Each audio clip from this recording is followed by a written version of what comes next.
Tá legal agora. Boa noite, tudo bem?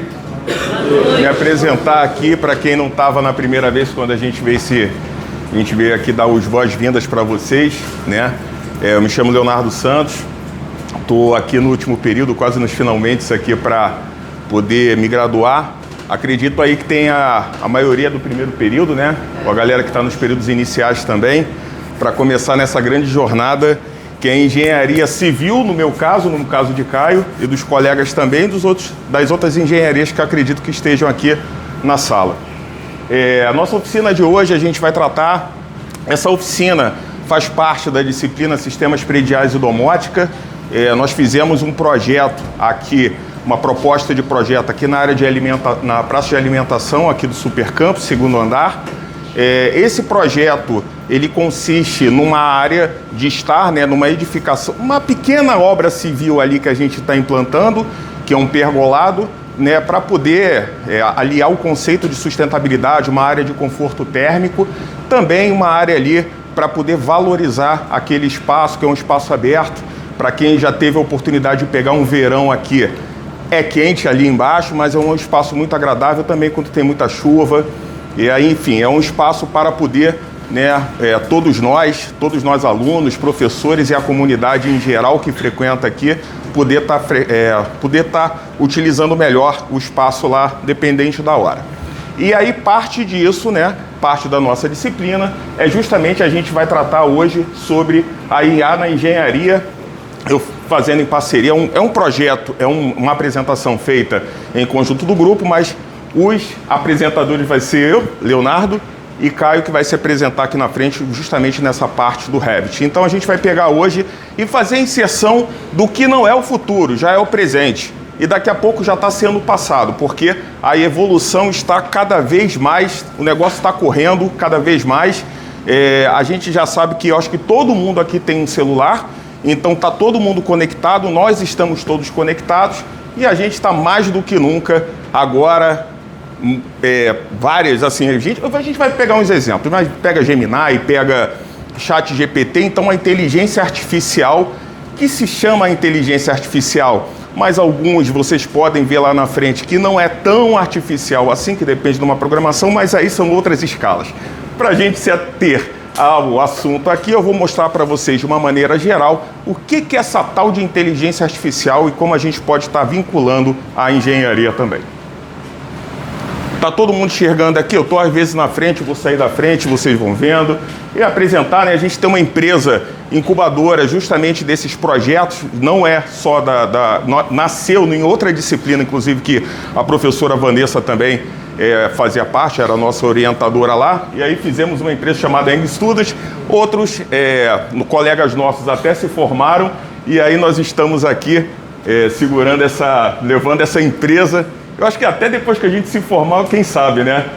A gente pode manter aí. Bora ver.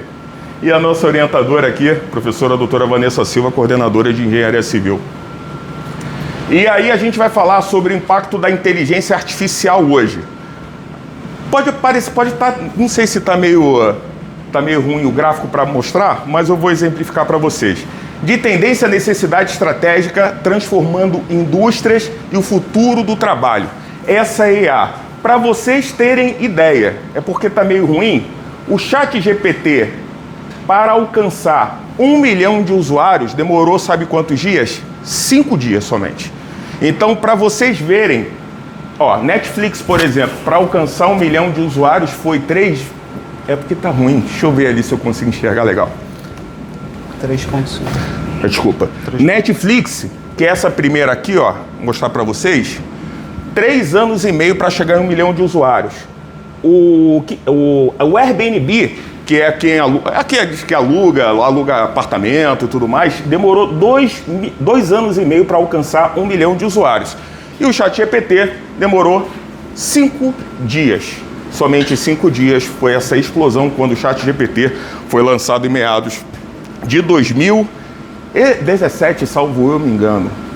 2017 ou 2018, eu não estou me recordando muito bem da data, mas o acesso à IA está se democratizando rapidamente, com pessoas e empresas adotando ferramentas como assistentes virtuais, chatbots, automação em massa e aprendizado de máquinas em diversas indústrias. A gente se atreve a dizer, entre aspas, hoje, que o engenheiro do futuro, se não estiver sabendo pelo menos a operar juntamente com a inteligência artificial, já vai estar perdendo pontos no mercado. Então, assim, quais ferramentas? São inúmeras ferramentas que a gente vai detalhar aqui na frente. E o que é inteligência artificial, que tanto se diz? Entendendo a IA, da imitação de funções humanas à geração de novos conteúdos, com GenAIs, né, com GenAI, que no caso a inteligência artificial generativa, e LLM. O que é LLM, Léo? Large Language... Alguma vez vocês podem ver esse termo aqui. Mas, se ficar muito complicado, vocês vão saber o que é isso aqui. Então, vocês sabem que símbolo é esse aqui? Alguém já ouviu falar? Ou já viu? É o famoso chat GPT. Esse aqui embaixo é o Gemini. Esse aqui é o Advetrock. Eu sou meio ruim. E esse aqui é o Perplexity. Esse aqui é o Copilot. E esse cara aqui é o chinês que veio para começar a querer derrubar com a hegemonia dos americanos, chamado DeepSeek. Então, todos esses modelos, mas assim, não são só esses que são as LLMs. Existem muitos outros, mas esses aqui são os mais famosos. Então, quando falar modelo de LLM, ou seja, Large Language Model, modelo de linguagens grandes ou largas, são esses carinhas que a gente está falando aqui. Tudo utiliza a inteligência generativa. IA refere-se a sistemas que imitam funções cognitivas humanas, como aprender e resolver problemas. A IA generativa, que é o GenAI, cria novos conteúdos como design e análises. No cerne de muitas dessas ferramentas estão os modelos de linguagem de grandes escalas que compreendem e geram a linguagem natural. Ou seja, uma pergunta bem básica que a gente sempre é feita: você confia totalmente na IA, no que a IA gera? Não. Mas é importante você gerar a informação e analisar para saber se a IA alucina também, tá? Ela dá aqui umas viajadas loucas, mas nem tudo que a IA gera é lixo. Então, vai do papel teórico, é por isso que a gente está aqui na faculdade, ou em cursos, ou enfim, aonde seja, numa pós-graduação, para a gente entender o que a gente está pedindo para a IA processar para a gente. Então, é muito importante utilizar a IA como um grande assistente nosso, mas a decisão é sempre do engenheiro, é sempre nossa, do profissional que está operando esta ferramenta. Tipos de ferramenta de IA e seus papéis. Então, para vocês entenderem, tá? Eu estou fazendo de um contexto geral bem básico, teórico, para vocês entenderem depois a parte mesmo. Quais são as aplicações? Porque muita gente, às vezes, tem dúvida e fala assim, falou IA, pensa logo só o ChatGPT, ou o Gemini, né? Que agora está na moda por causa do Google e tudo mais. Mas você tem, por exemplo, o chatbot, que são programas que dão respostas pré-definidas a mensagens de usuários. Muita coisa, até antes mesmo do ChatGPT estar nessa explosão toda, tinha aqueles chatbots. Você entrava no site e aí tinha aquelas mensagens, aquele pré-atendimento. Esses caras aqui já tinham uma base de conhecimento que iam sendo carregadas e iam tendo aquele atendimento. Muitos varejos, empresas de telefonia começaram a utilizar para poder dinamizar a questão do atendimento, porque a gente sabe como cliente, né, a gente quer ser logo atendido e às vezes as empresas não têm esse suporte de resposta tão rápido. As IA generativas, que são os LLMs, que eu mostrei agora, tá? Que são modelos de linguagem treinados para entender e gerar linguagem humana. Então, uma coisa muito complexa no sentido que não é só uma programação, 1 mais 1 igual a 2. A IA, ela procura entender todo um contexto, toda a construção para gerar respostas, segundo ela, mais adequadas para o que a gente pede. É claro que também, para que a IA gere uma informação, eu preciso gerar uma pergunta. Uma pergunta, assim, a pergunta ela tem que ser precisa para que a resposta seja precisa também. Assistente de IA com LLMS. Hoje em dia, a gente tem, por exemplo, o Google Assistant, que é aquele do celularzinho, que às vezes quando a gente está aqui falando, do nada ele ativa. Eu acho que já alguns devem ter. A Siri, por exemplo, a Siri faz parte, para quem tem iPhone. Então, programar o meu despertador para as 8 horas da manhã. Isso daqui é um assistente de IA utilizando agora a interface com o Gemini, por exemplo, no caso do Android. Para quem tem um celular mais atualizado até, mais novos desse, S23, S24, essa semana, eles fizeram uma atualização que a IA está mais incorporada ainda nas rotinas do celular. Então, literalmente, o celular, ele está fazendo, ou ele está entendendo como a nossa rotina, que ele já entendia, e utilizando a base de dados do Gemini, né, do Gemini, para poder parametrizar algumas coisas que a gente precisaria de um assistente ou precisaria pedir para alguém. Ele já está fazendo algumas coisas nesse sentido. E agente de IA com LLMS, que aí a gente tem vários, são sistemas de IA autônomo com LLMS para tomar decisões e agir. Mas calma, que não é nenhum robô que vai sair tomando decisão à torta e à direito, mas são algumas ferramentas utilizadas, e aí a gente, claro, lá na frente a gente pode fazer no detalhe quais seriam essas ferramentas que utilizam dessas premissas ou desses comandos, né, ou dessa base de conhecimento para poder promover ou fazer algum tipo de operação. Nas fábricas, hoje tem muitas fábricas, que já utilizam destas ferramentas aqui. As limitações são importantes, tá? Eu só esqueci de falar. O chatbot, ele não entende contexto complexo ou nuances da linguagem, então ele é muito cara na cara. O que é isso? É isso. O que é aquilo? É aquilo. O que é isso mais aquilo outro? Se não tiver programado, ele não vai te responder. Já a IA generativa, ela consegue criar um conteúdo original, responder perguntas complexas, traduzir e resumir, né? Assistente de IA com LLMS, ele já consegue agendar compromissos, enviar mensagem, responder consulta e aprender com interações. E esse que eu falei por último, que é amplamente utilizado, principalmente agora está sendo em grandes indústrias e tudo mais, existem diversas aplicações, ele consegue executar tarefas complexas, adaptar-se a novas situações e operar com mínimo de intervenção humana. Mas lembre-se, mínimo de intervenção humana, mas tem que uma intervenção humana ali. É uma coisa para facilitar a vida. E aí, a gente vai começar agora a dizer de uma maneira geral o como o BIM, ele está incluído, ele está inserido dentro dessa questão da tecnologia hoje. Existem diversas ferramentas que utilizam de inteligência artificial. Como exemplo, mas o que é o BIM? Tá? Eu vou falar de uma maneira geral. Vamos lá. O IFC, né, que é o BIM é uma metodologia de representação digital compartilhada que facilita todo o ciclo de um projeto, envolvendo tecnologias, processos e políticas. Esta interoperabilidade via IFC é crucial para a colaboração e assim trazer uma enorme vantagem de diminuição de custos e erros.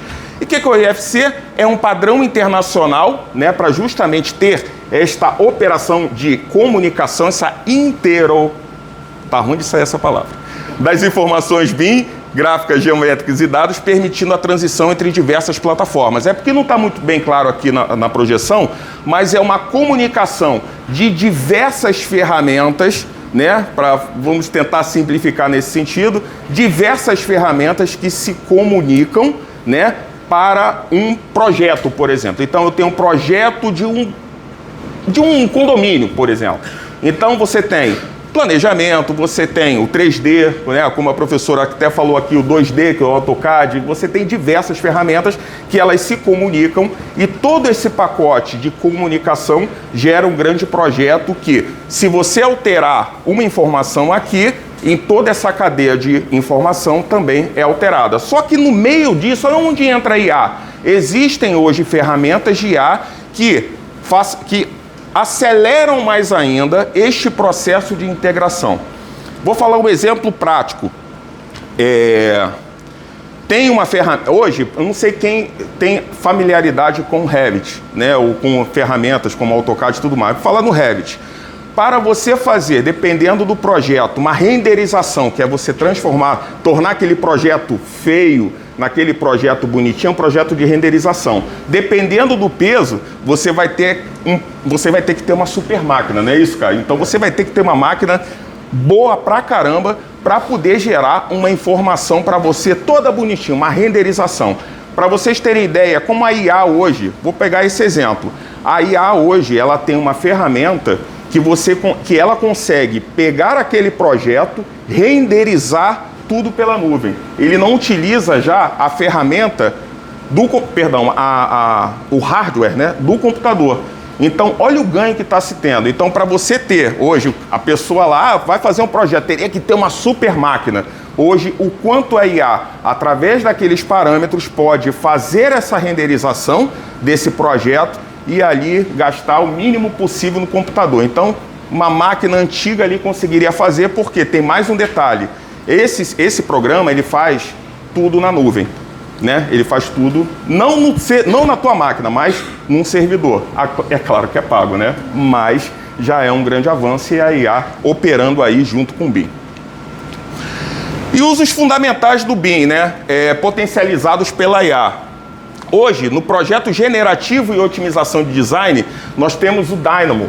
Estava até tendo aula no final de semana desse Dynamo, né? Então, eles são diversos parâmetros que eles conseguem, por exemplo, analisar dentro de um projeto feito do Revit. Existem plugins, né? E um desses plugins é o Dynamo, que ele consegue fazer validações a nível estrutural, por exemplo. Então, ele consegue criticar visualmente isso, utilizando, claro, ele utiliza de uma grande base de dados, diversos parâmetros, e ele vai indicando para o projetista naquele momento lá aonde está uma informação desconforme, né? Ou seja, a partir daqueles inputs iniciais.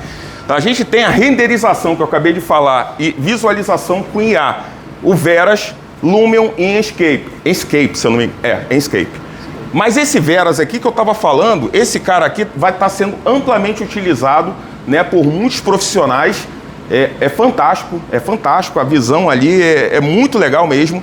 E assim, ele torna o acesso, né, mais fácil para aqueles engenheiros que não têm uma super máquina ou que não estão numa super empresa. Quando vocês começarem, vocês vão ter com certeza aula de BIM, né, professora? Para quem for da civil. Eu acho que até o pessoal da mecânica também opera Revit, alguma coisa assim? Sim, elétrica, todo mundo, né? Eles fazem desenho, mas aí depende do professor dar um enfoque para ele. Mas se vocês tiverem, na hora que a fala assim, renderiza, aí vocês vão ver o sofrimento dependendo do nível de projeto de vocês. Então, a IA está aqui, que vocês vão se lembrar desse dia. Fala, pô, será que não dá para utilizar o Veras? Eu não sei, aí depende lá da estrutura da Estácio, enfim, numa série de situações, mas ferramenta existe hoje. Se alguém tiver alguma dúvida, pode perguntar, tá? Está aqui para isso. Gestão de obras e planejamento. O ConstruFlow. Quem quiser anotar esses nomes também, acho que depois dá para compartilhar, né, professora? Também, quem quiser. Esses nomes aqui são interessantíssimos, tá? Léo, você conhece todos? Não. Mas, a partir dessa pesquisa que eu comecei a fazer, eu comecei a entrar e conhecer de fato, para vocês verem o universo que é.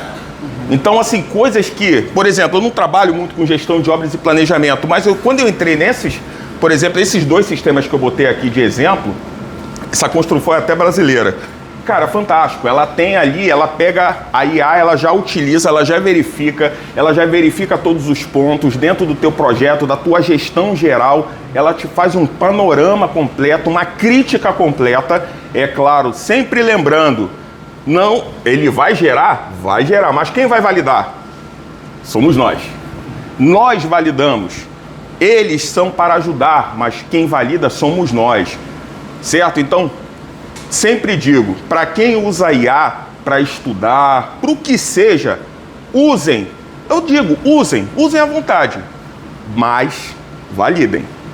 Porque se vocês gerarem, mas não validarem, a informação, ela realmente, assim, que é gerada por vocês, não vai ter um nível de confiança aceitável. E é muito preocupante isso. Agora, não tenham medo de usar. Eu digo isso para todo mundo, não tenha medo de usar. Sempre utilizem a IA como assistente de vocês. Monitoramento de canteiro com IA, Open Space, Instruction Site. Análise de desempenho otimizada, Autodesk AI, que é da ferramenta do Autodesk que nós estudantes, vocês vão saber lá na frente, a gente tem acesso 1 ano, tá? Então, várias ferramentas da Autodesk, como Revit, AutoCAD. Esse Autodesk AI, ele tem diversas funcionalidades, é direcionado para a inteligência artificial, fazendo a interface com todas as ferramentas da Autodesk. A Autodesk é a nossa, literalmente a nossa mãe, né? A nossa mãe tecnológica para a parte de projetos nas engenharias. E otimização de dados e classificação de elementos com auxílio de IA. Plataforma de gestão de dados BIM, aí tem scripts customizáveis, que eu falei agora, que é o Dynamo, que esse Dynamo aí, um dos exemplos, ele verifica, faz análises estruturais, né, dos projetos estruturais e critica, né, e aí, enfim, tudo é muito legal. E assim, não é nada complexo. Muitas vezes as pessoas, elas têm uma impressão que vai chegar, vai ter vários... Sabe aqueles filmes de ficção científica? Vários números, aquela coisa toda que tu acha, ah, meu Deus, que coisa horrível aquela. Nada. É tudo coloridinho, bonitinho. Ele indica, ele só falta pegar a tua mão e falar, é aqui. Ele deixa... Por exemplo, essa do Dynamo, que eu tive essa aula final de semana, é fantástico. Tá aqui, ele indicou, olha, tá vermelhinho aqui. Daqui está desconforme, verifica aqui, ele vai te dando todas as críticas de uma maneira visual, de uma maneira gráfica. No começo, as LLMs, os chat GPTs da vida, eles eram muito textuais. Hoje eles fazem até vídeo. Eles fazem, se você pedir para, por exemplo, gerar uma imagem, ele gera uma imagem conforme o prompt. Claro, você tem que inserir um prompt correto, né? Um prompt mais entendível para ele, para que ele gere uma informação para você. Então está muito gráfico hoje em dia. A grande preocupação de quem projetou era justamente tornar isso mais palatável para os usuários. E aí, captura de realidade, modelagem assistida por IA. É porque não dá para enxergar muito legal? O engenheiro Lucas Bicalho, ele é muito especialista em fazer esse tipo de análise, esse tipo de ensino, né? Ele é um grande professor. E aí ele mostrou na aula lá, que eu achei muito interessante, aquele segundo ponto ali, captura de realidade em projetos de reforma e ampliação. Alguém já ouviu falar de scanner 3D? Escanear? Tem uns scanners que você utiliza, que você entra lá e ele mostrou certinho. Até então, fazia, né? O scanner escaneava os locais, né? Que você não tinha acesso por cima, ou tirar foto e tudo mais. Ele tem aquele aparelhinho, faz o scanner tudo bonitinho, e ele chegava, ele fazia uma nuvem de pontos, não é isso, professor? Nuvem de pontos. Nuvem de pontos, ele fazia tudo bonitinho lá, só que depois, quando você joga para a prancheta virtual, para depois compor aquela nuvem de pontos, aí puxa daqui, é como se fosse aquele coisa de criança, né? Aí hoje o que ela fez? Você tira uma foto, você tira a nuvem de pontos, ele já constrói toda a visão, toda a visualização, conforme uma informação básica passada, o que antes não era tão possível graficamente falando. Então, assim, eu recomendo aqui seguir ele tem um canal no YouTube muito legal, depois quem quiser, enfim, visualizar lá, ver lá no YouTube, Engenheiro Lucas Bicalho, muito legal mesmo. E tecnologias como fotogrametria com scanner de ambiente 3D, que foi isso que eu falei, geram nuvens de pontos, ao qual a IA processa para criar modelo as builds, né, que é aqueles modelos, né, mais básicos, né, de forma rápida e precisa. Não é um projetão, mas é para você ter a visualização. Então vocês vão ouvir falar muito dessa palavra as build lá na frente. A IA também auxilia na modelagem semiautomática de elementos e possibilita a captura robótica autônoma de dados. Então, ou seja, olha o volume de informação que a IA está gerando e fazendo para vocês e a possibilidade que vocês têm de ampliar mais ainda, né, os projetos ou as práticas que vocês têm no mercado aí. Então, assim, isso, o que vocês vão passar, o que a gente passou, né, de aprender, principalmente na hora da matemática, que é maravilhoso, que é a parte que eu mais gosto, cálculo 1, 2, 3, física, eletricidade, física 1, 2, 3, depois resmate e tudo mais, importantíssimo entender a base, tem que entender a base. Mas quando chegar lá na frente, vocês vão aplicar, entre aspas, pouco. mas vocês têm que entender o que as ferramentas estão dando de informação para vocês. Porque senão vocês vão ter que aprender tudo aquilo que a faculdade hoje. Porque eu já ouvi uma pessoa falando, uma vez, falando, não, pô, pra que eu preciso aprender isso se a IA, se o coisa me dá tudo? Legal. A IA vai te dar tudo, o programa vai te dar tudo. Mas tu vai confiar 100% na máquina? Alguém confia 100% na máquina? Porque a assinatura está de quem lá no projeto? Está na máquina ou está sua? É sua assinatura. Então você tem que entender, claro, que a máquina tem... A prioridade da máquina é acertar, né, ter o maior nível de acerto. Mas a assinatura no final é a sua. O CREA que está lá naquele projeto, naquela obra, o que seja, é seu. Gêmeos digitais, tá? E aí a gente vai falar rapidinho sobre o que é gêmeos digitais, talvez alguém já tenha falado, que é o elo entre o físico e o digital. Ou seja, já ouviram falar de internet das coisas? Né? Até tem um projeto muito maneiro que a outra turma, que, né, que os outros colegas, a outra turma não, perdão, o outro grupo fez aqui da nossa disciplina. Ah tá, já está no final. Que a outra disciplina fez, que é justamente sobre aquelas lâmpadas inteligentes. Então isso é um exemplo prático. Mas bora avançar, que ainda tem a parte do Caio aqui. Indústria. A gente pode usar na manufatura avançada, otimiza a produção. Veículos, a gente pode desenvolver protótipos. Na construção, acompanhamento em tempo real da construção, isso é muito utilizado, essas grandes obras e as empresas, principalmente lá fora, tá? E cidades inteligentes também. Então, gêmeos digitais são réplicas digitais dinâmicas de ativos físicos, criados com BIM, IA, Machine Learning e Internet das Coisas, que é a internet ali, né, que está na palma da nossa mão e aquela coisa maravilhosa, eu amo. Eles permitem monitoramento contínuo, simulação de cenários, otimização de desempenho e manutenção preditiva, como visto em grandes projetos e na indústria também. E aí a gente vai começar aí, que é para a parte, eu só vou dar o start, né, mostrando aí como é a inserção da IA em projetos de hidráulica, que o grande Caio aí, grande especialista nessa parte de sistemas hidráulicos aí, projetos, ele vai dar esse panorama geral para vocês. Mas, como introdução, design otimizado, simulações avançadas e modelagem automatizada, oportunidades de melhoria no mercado de software. Eu estava até conversando com o Caio que existem poucos softwares ainda, poucos softwares direcionados a IA para projetos hidráulicos. Então, basicamente, ó, você tem aqui manutenção preditiva, né? Alguns softwares, que são pouquíssimos, usam IA para analisar dados de sensores e prever falhas em equipamentos, otimização de sistemas hidráulicos, né?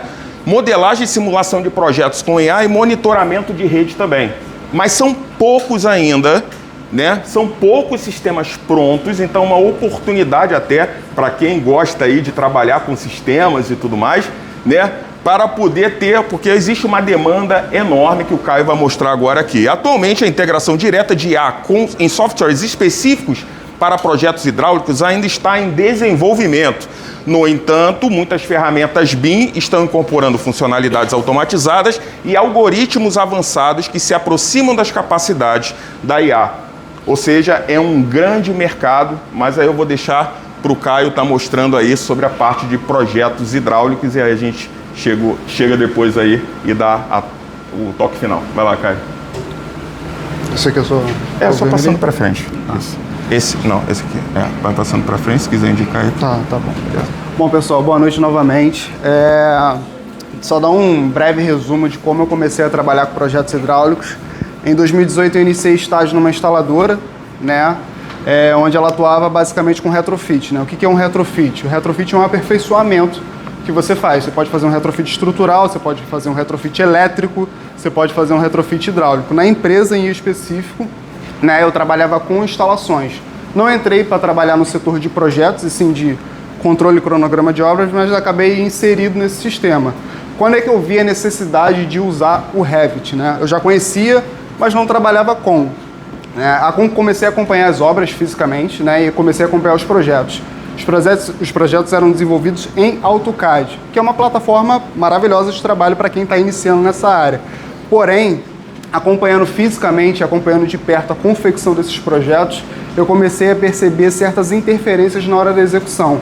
E eu não sei aqui quantos são de civil ou quantos são de elétrica, ou quantos já acompanharam obra, o custo que a gente tem e o retrabalho que a gente tem com um projeto mal elaborado, né? Um projeto sem compatibilização. Então, a partir dessa necessidade, a partir desse problema que eu comecei a identificar, por exemplo, eu trabalhava especificamente com projetos hidráulicos, né? Instalação de água quente e água fria. A quantidade absurda que eu tinha de interferência em execução com estrutura, com elétrica, com gás, era absurda. E isso gerava um custo para a empresa, assim, surreal. É claro, né? Todo projeto ele tem uma margem aí para a gente trabalhar com um pouco de segurança, mas em alguns casos essa margem foi ultrapassada. E a empresa, né, decidiu adotar, apostou na ideia da gente começar a trabalhar com Revit para poder minimizar esses danos e, consequentemente, né, aumentar o lucro, que é o objetivo de qualquer empresa. Tá? Como que se inicia um projeto hidráulico ou um projeto estrutural de instalações no Revit? Vocês precisam ter um fluxo de trabalho, ou seja, um fluxo de trabalho bem definido. E é nisso que eu vou mostrar para vocês. Tá? Preparação do projeto, né? Escolha de um template. Gente, o que é um template? Template é uma base de dados que o próprio Revit disponibiliza para vocês, tá? Ele vai disponibilizar templates de todas as disciplinas. Ele vai disponibilizar arquitetura, hidráulica, elétrica e estrutural. Essas são os templates básicos que o Revit vai disponibilizar para vocês. São, como eu disse, básicos, então não tem muita informação. O que é recomendável para quem está começando a trabalhar com projetos hidráulicos ou com projetos em si, né? Começar, né, desenvolver projetos básicos, né? Pode ser um projeto da sua própria residência. O meu primeiro projeto hidráulico foi da minha casa, né, que eu fiz lá. Não foi nem para executar a obra, não. Fiz porque eu queria aprender mesmo. Você começa, enfim, vai estudando uns poucos, vai configurando o seu template e ao final disso você tem uma base de dados bem consolidada. Hoje, por exemplo, eu tenho um template próprio meu, que eu criei, onde qualquer projeto que eu vou iniciar, hoje eu não Gente, eu trabalho com um projeto fora minha ocupação principal. É uma coisa que eu gosto de fazer e, querendo ou não, me dá um certo retorno. Todo projeto que eu vou desenvolver, eu já tenho uma base de dados definida. Então, isso reduz o meu tempo de toda vez eu ter que estar configurando isso. E é bom porque eu vou mostrar mais à frente para vocês os benefícios de você ter um template já configurado, né? Você ter suas pranchas já prontas. Então vocês terminam seus desenhos, vocês terminam seus detalhamentos e vocês inserem isso numa prancha já configurada. Ter suas unidades de medida já configuradas no padrão que você trabalha. Enfim, pode ser em metros, pode ser em centímetros. Isso dá muito benefício para quem começa a trabalhar com projetos em si, não somente o hidráulico, mas de outras disciplinas também. Famílias. Gente, quem trabalha com AutoCAD ou já trabalhou, não sei aqui, se alguém já teve a oportunidade de trabalhar, no AutoCAD a gente trabalha muito com blocos, né, que são aquelas formas geométricas em 2D, onde indicam, né, peças hidráulicas, peças mecânicas, tubulações, nada mais, nada menos que são linhas em 2D.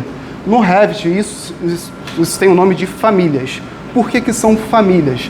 Essas famílias, elas contêm uma base de dados, de informações que no final do projeto de vocês, por exemplo, vocês vão desenvolver um projeto estrutural, vocês vão ter a configuração de famílias de vigas lá.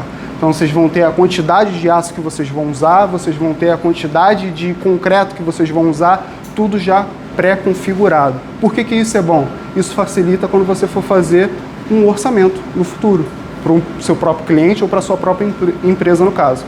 Eu, trabalhando com projetos hidráulicos, eu já tenho todas as minhas famílias pré-configuradas. E no slide a seguir, eu vou mostrar como que o mercado entendeu um pouco disso, né? E como ele auxilia os projetistas nisso, e isso de forma gratuita. Então, você não precisa dispor de nenhum recurso para obter famílias de qualidade, né? Com parâmetros reais. Por exemplo, eu trabalhava com um projeto onde eu anexava um trecho de tubulação com um T, um joelho e uma luva.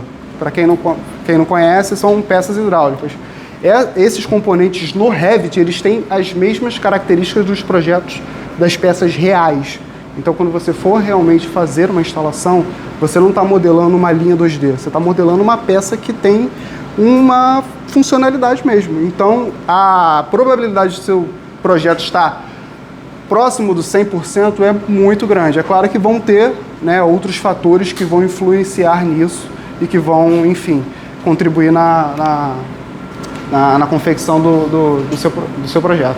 Como eu falei, nesse arquivo, que é o template, né, o modelo pré-configurado, serve como ponto de partida para os projetos. Configurações, famílias carregadas, tabela básica de quantitativos. Gente, isso é muito importante. Quem nunca pegou um projeto aqui em AutoCAD e foi gerar um quantitativo? Cara, é um inferno, porque você vai fazer quantitativo contar um a um.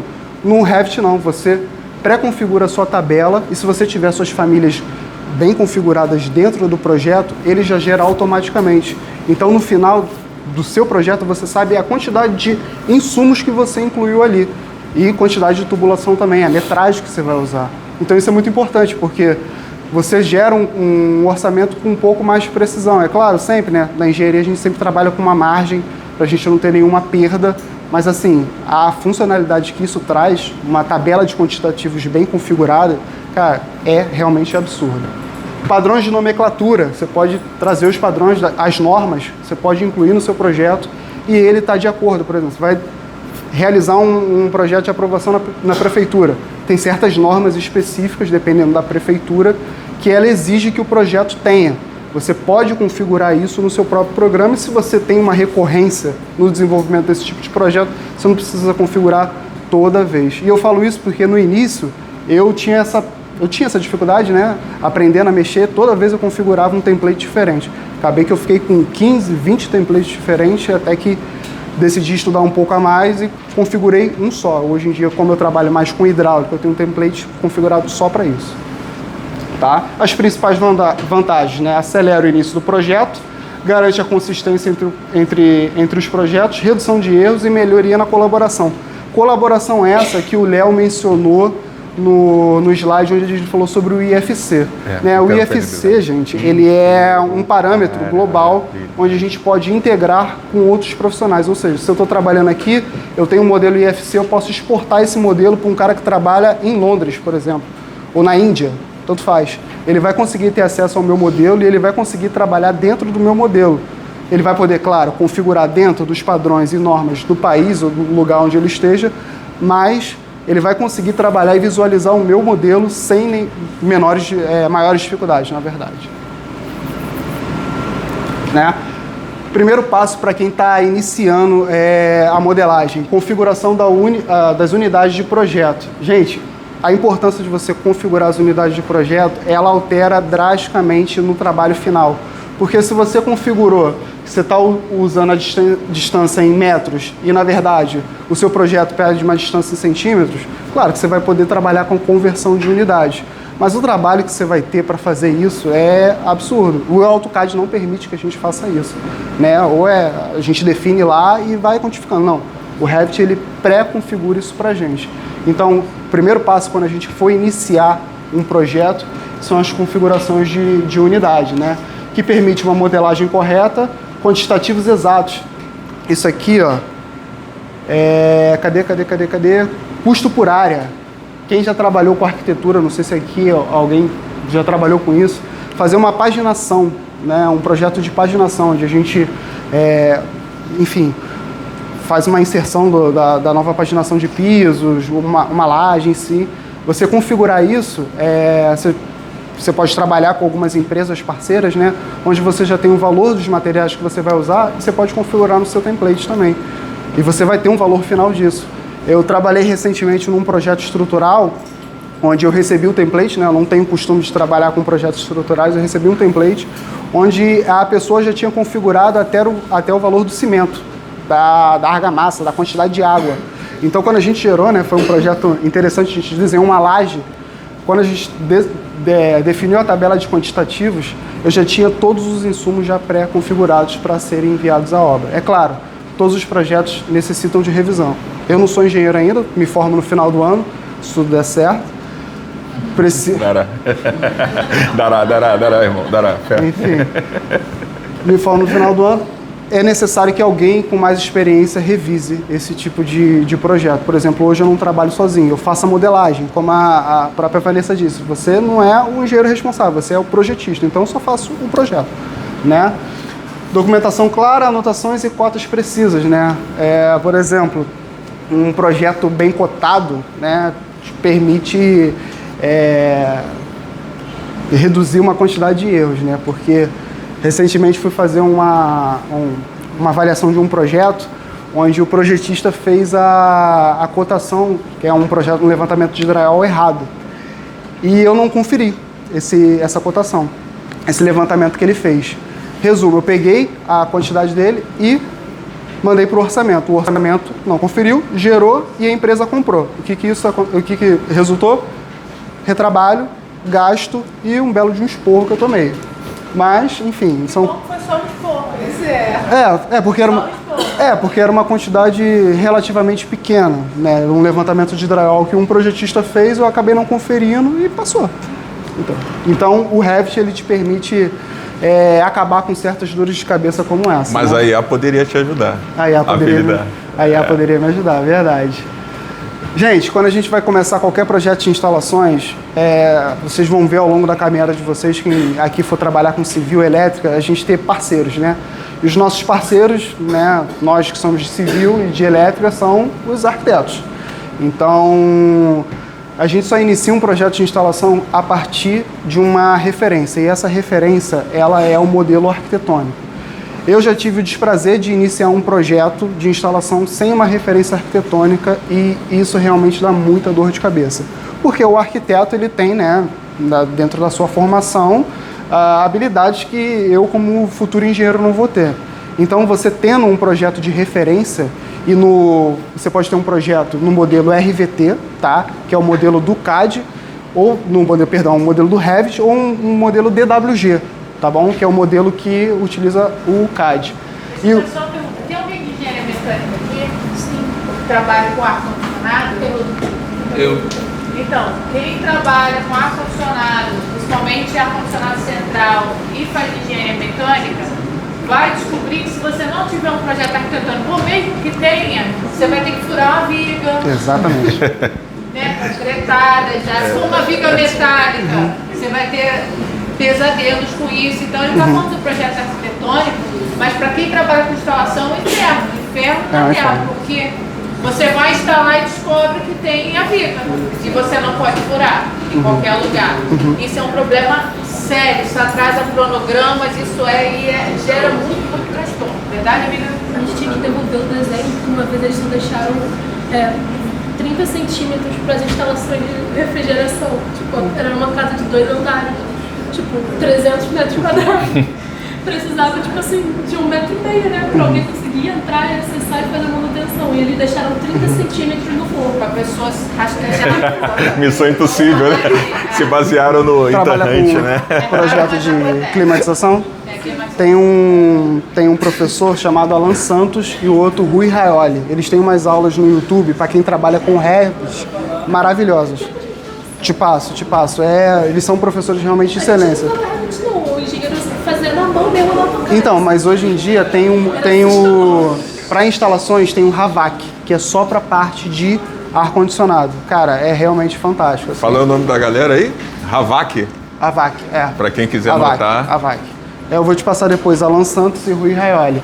Uma dica aqui, gente, que eu aprendi ao tempo, quando vocês forem fazer o posicionamento do modelo DWG de vocês, que na grande maioria ainda é o que vocês vão receber para fazer a modelagem das instalações, é origem para origem interna. Isso facilita a integração com o arquivo arquitetônico. Existem outras modalidades, mas na sua grande maioria, a melhor forma de você vincular um arquivo arquitetônico é posicionando de origem interna para origem interna. Porque quando vocês forem iniciar a modelagem de vocês vão ter que copiar e monitorar os níveis que a arquitetura definiu.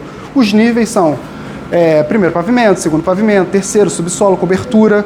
E se você não tiver com os níveis copiados e monitorados, corre o risco de você estar fazendo uma instalação achando que você está no primeiro pavimento e você está na cobertura. E isso é um grande problema. Tá? Informações de projeto. Isso aqui é muito negligenciado, mas recentemente eu conversei com um desenvolvedor, né, de Revit, enfim, um cara com já experiência, inclusive uma pessoa que trabalhou na confecção do metrô de Dubai. Ele foi meu professor, trabalhou com Revit lá, e ele me falou que muitos projetistas ignoram a parte das informações de projeto, que são o nome da organização, descrição e o nome da construção. Gente, quando vocês forem modelar e gerar as pranchas de vocês, as informações têm que estar precisas, como o número do projeto, o nome do projeto, o nome do cliente, o status do projeto. Quem nunca pegou um projeto aí com N revisões, você não sabe, às vezes, em qual momento do projeto que está. E o Revit, ele permite que a gente configure isso inicialmente, tá? E isso facilita muito a nossa vida para quem trabalha com instalações. Famílias. Como eu disse para vocês, né? As famílias são os blocos do AutoCAD. Só que tem uma diferença assim, importante e considerável. Existem famílias de sistema, né? Que são paredes, telhados, forros, pisos, guarda-corpos, rampas e escadas. O que são as famílias de sistema? Essas famílias elas já vêm configuradas em qualquer modelo do Revit, desde 2010 até o 2025, que é o atual. O que são essas famílias? Elas não são paramétricas, desenvolvidas por outros profissionais. Elas têm que ser parametrizadas dentro do sistema, tá? Famílias carregáveis, que são portas, janelas, componentes, que são os componentes hidráulicos, mecânicos, elétricos, colunas, vigas e luminárias, que está ali no exemplo. Essas são famílias paramétricas. E o que são famílias paramétricas, né? Por exemplo, eu tenho uma porta de 80 por 2,10 e eu tenho uma porta de 70 por 2,10, mas eu quero a porta agora de 60 por 2,10. No sistema mesmo eu consigo alterar as cotas para a medida que eu quero. A mesma coisa com a janela. Eu tenho uma janela de 1,20, mas o meu cliente pediu uma janela de 2,10. Eu vou lá e digito e a janela, com as mesmas características de acabamento, estrutura, ela se modifica para a extensão que eu quero. Então, isso cara, as famílias paramétricas, elas são realmente muito importantes porque elas são dotadas de muita informação. Em hidráulica, por exemplo, eu vou chegar mais à frente na parte de colaboração de mercado, mas algumas empresas, né, elas já começaram a desenvolver seus catálogos virtuais para os projetistas, isso de forma gratuita. Então você vai ter, eu vou apresentar ali para vocês a Sodramar, que é uma empresa que trabalha com bombas de piscina. É um tipo de família paramétrica. Você baixa isso do próprio site da Sodramar com o catálogo deles, ou seja, todas as especificações técnicas de hidráulica, elétrica e mecânica. Você baixa e você inclui no seu projeto. E você consegue fazer um dimensionamento não só hidráulico, mas se eu for fazer uma colaboração com um amigo meu que é projetista elétrico, ele vai conseguir fazer o dimensionamento elétrico a partir das informações daquela bomba, que são informações reais disponibilizadas pelo fabricante. Então isso é sensacional. Que é aqui que eu falei para vocês. Sodramar, eu botei o exemplo aqui de algumas peças hidráulicas. A Fortileve também é uma empresa que já começou a desenvolver todo o seu catálogo virtual. E a Amanco também. A Amanco, gente, quando eu trabalhava na instaladora, nós só usávamos a Amanco ou Tigre, que na verdade são as melhores marcas do mercado. A Amanco, ela possui todo o catálogo dela disponível para quem trabalha com instalações. E isso é um adianto absurdo, né? Porque você consegue ter a visualização, primeiro, né, do traçado ali da sua tubulação, mas a visualização 3D daquele objeto que você vai incluir na sua obra. Então isso dá uma percepção, não só para o projetista, mas para o cliente, muito boa. Tá? Modelagem do sistema hidráulico. Bom, aqui é que começa, depois de você já ter definido as informações do projeto, os parâmetros e ter um template definido, é aqui que a gente começa a realizar a modelagem em si.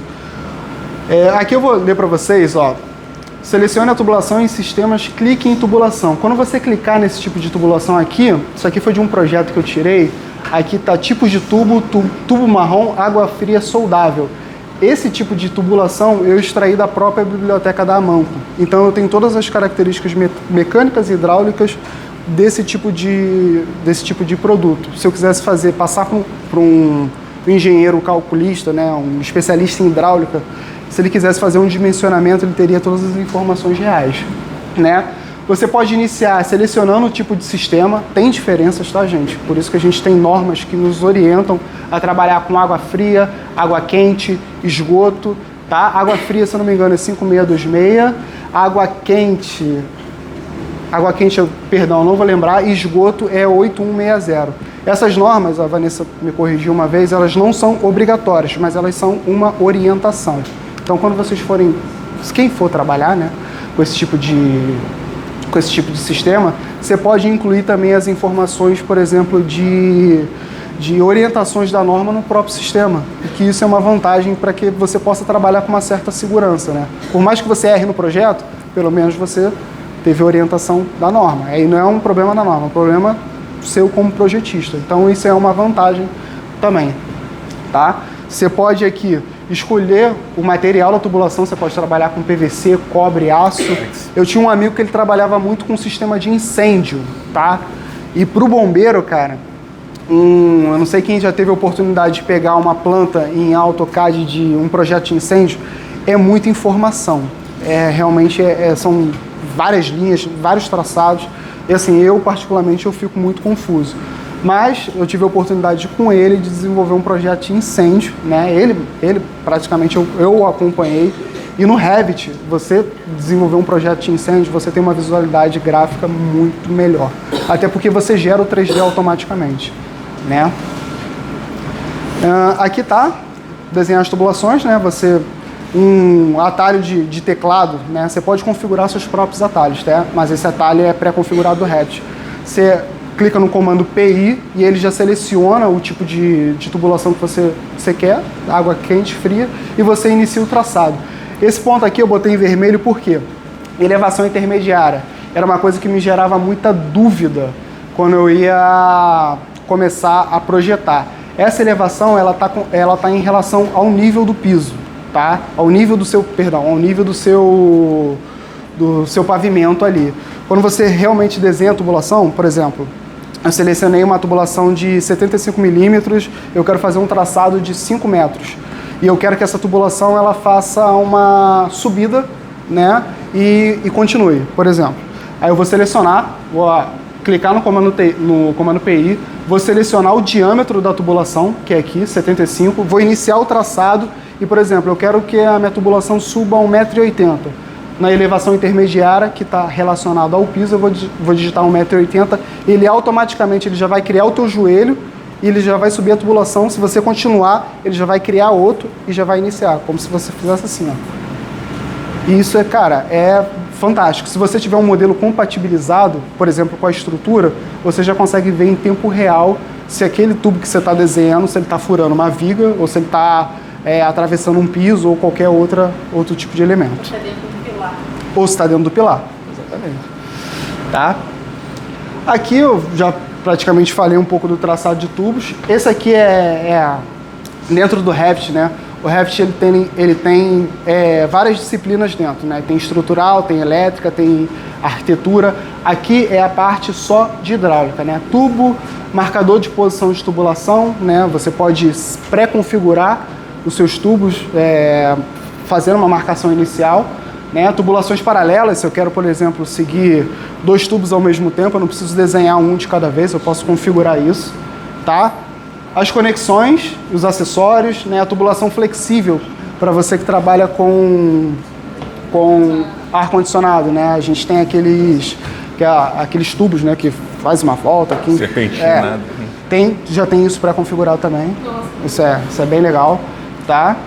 Conexão, equipamentos hidráulicos. Esses equipamentos hidráulicos, gente, pode ser uma bomba, pode ser, enfim, até um controller mesmo nosso do nosso projeto de eco-friendly, né, que a gente fez aqui para a Estácio. Isso. Pode ser um equipamento ou hidráulico ou mecânico, né? Tem essas duas, tá? Os sprinklers, né, que é para tubulações de incêndio, você pode também fazer a inserção deles, tá?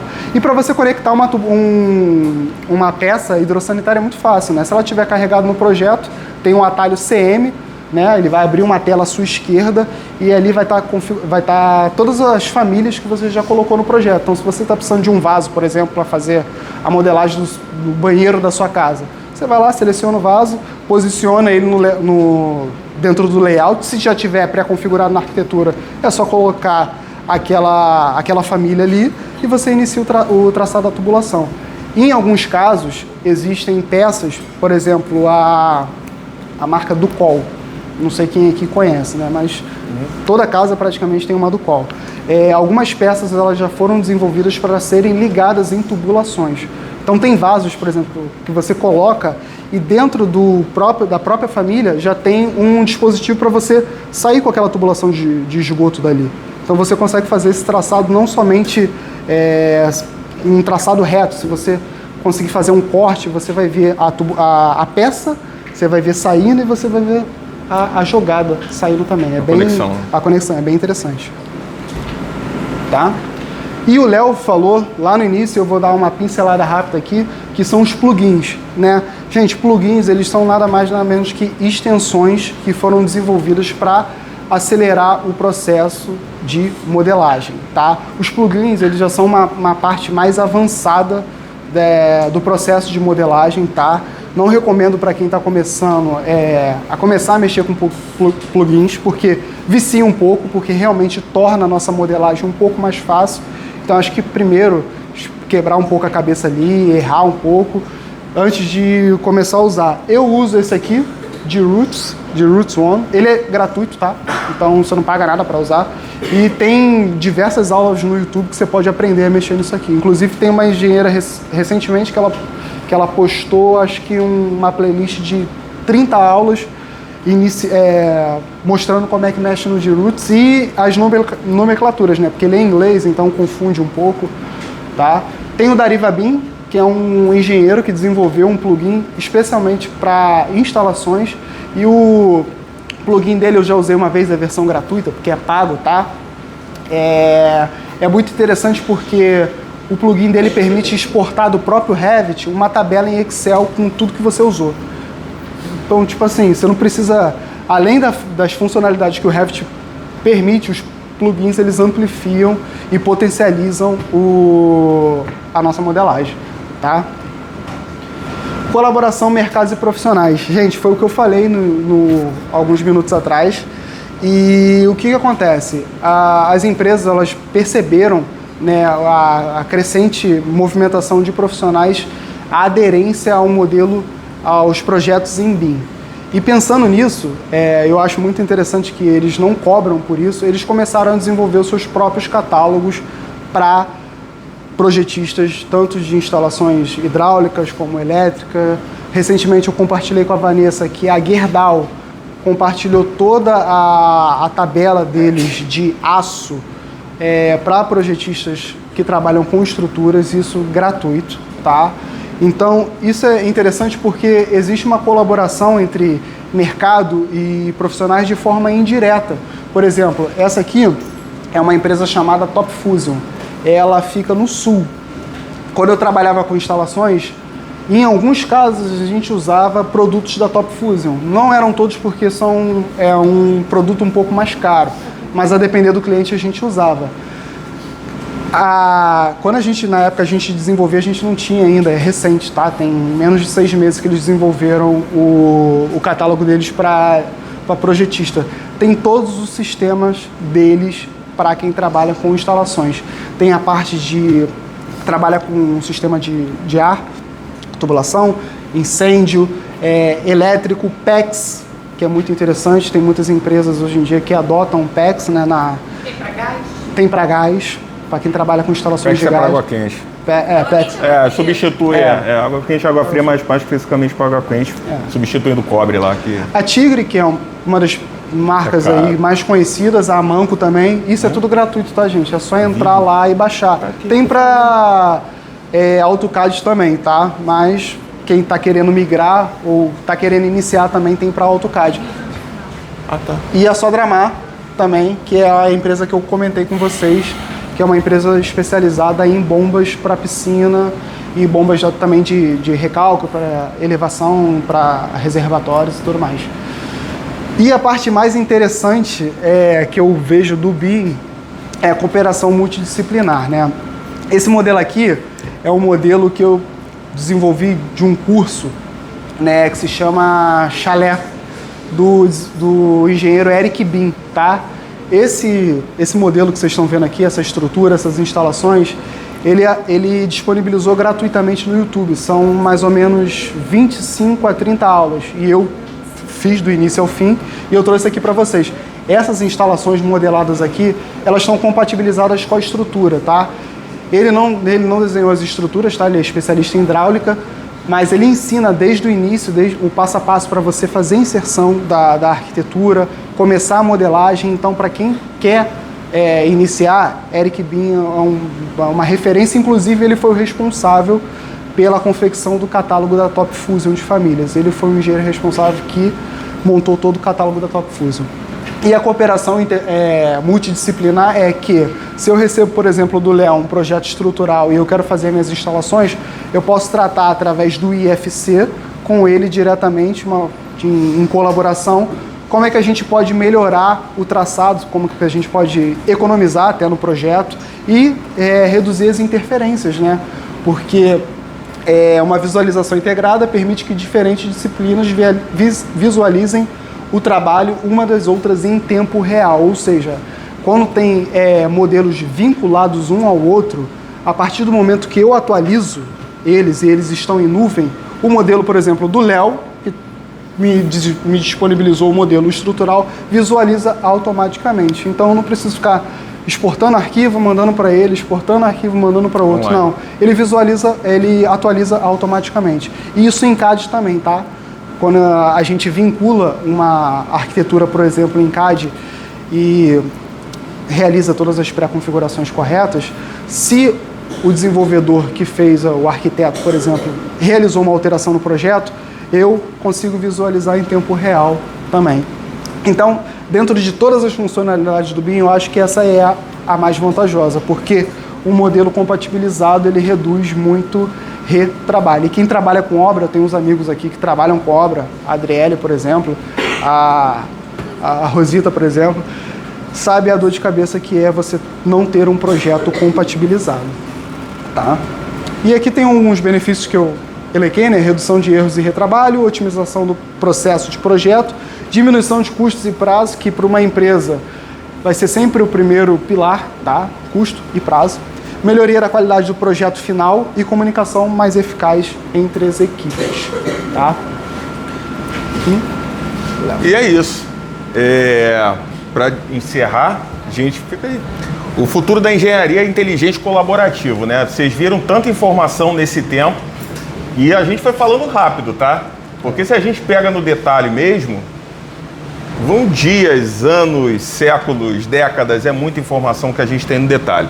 Mas o mais importante é ter, assim, esses insights que a gente passou pensar que o futuro da engenharia é inteligente e colaborativo. Pensar na IA, mas pensar no BIM, pensar nesses detalhes, nas oportunidades do que a gente tem. A inteligência artificial é uma aliada indispensável para os engenheiros, otimizando projetos, reduzindo custos, como o Caio falou agora, foco das empresas, diminuir custo, aumentar a produção. E impulsionando a inovação. A convergência da IA com o BIM, utilizando ferramentas como o Revit, redefine as fronteiras da engenharia, convidando a todos a abraçar esta transformação digital, vírgula. E isso é literalmente obrigatório para o nosso futuro como engenheiros profissionais. Sempre pensam isso, eu não botei esse ponto, mas aí eu deixo isso mais ainda como destaque a partir de todas essas informações que a gente passou aqui.